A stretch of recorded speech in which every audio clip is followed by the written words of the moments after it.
Hi, First Presbyterian Church. I hope you're well and healthy on this weekend. We're almost approaching fall. You can kind of feel it in the air. You'll notice we have some new art in our sanctuary, some new banners that help us to remember the season we're in and to frame our worship in this time when the leaves fall from the trees. Except if you look at that, I'm not sure if the leaves are falling or if the tree is growing. That's up to you to decide what you see in these banners. You know, a couple of weeks ago, I asked you to do a poll, and many of you did that. The poll was sent out by email, and we were asking about what you're comfortable with in this new season of our church's life and the life of our society in COVID-19. And you got back to us, and it was wonderful. I want to thank you for that. So if you look at some of the things going on in the life of our church, they reflect the results of that poll. We heard really clearly one thing, and that is that we have a hunger for community and to get together face to face. Very few of us are comfortable right now doing that indoors, but a lot of us are comfortable doing that outdoors.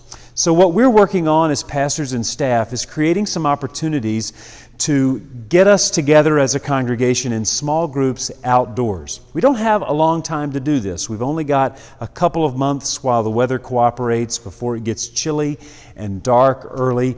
And so we're putting all of our energy into doing that so that we can have some face-to-face time with masks on and social distance while we still can. So you'll find more about that in your email and in the e-Chronicle and the bulletin this week. Especially this coming Wednesday night for families with elementary-age children who might be interested in making music. We've got something going on the lawn. It includes dinner and music time and family worship time on blankets. We need you to RSVP for that, so check that out. Our retreat is also going to have some opportunities to hike together outdoors.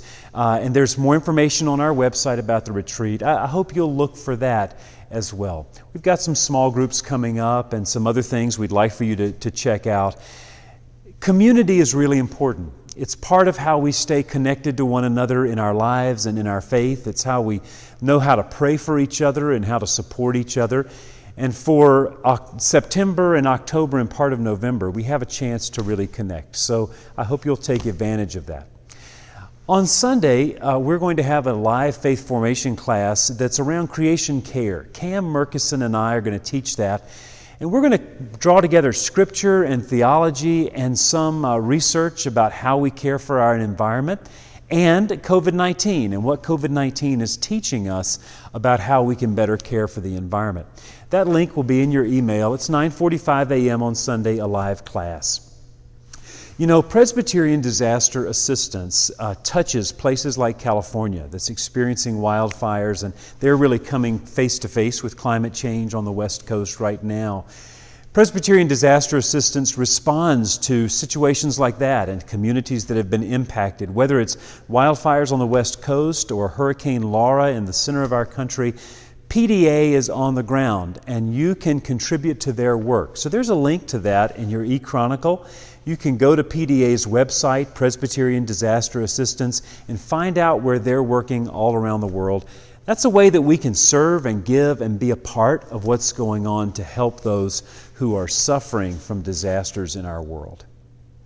On this weekend, I pray that you are well and that you find times of relaxation and rest and connection with those that you love, and that you find some time of rest and connection with God in worship. I ask you to keep in prayer the people in our congregation who are struggling and suffering, who are grieving, who are walking in the final stages of life with loved ones. Keep those in prayer and rejoice together as a congregation. Celebrate new chapters, new children that are being born, students that are going off to college, people that are making wonderful life transitions. Life continues to happen. We celebrate that as a community, and we stay together in our prayers. You know, virtuality has been a wonderful way to connect. Technology, phones, iPads, computers. But I think the most powerful way that we stay connected as a congregation is in prayer.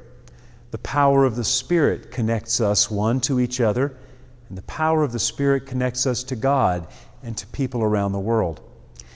N.T. Wright said that it's in the mystery of prayer that we are caught up in God's wise and healing work in the world. So I invite you to pray. May the Lord bless you and keep you on this weekend, and I hope that we are in touch soon.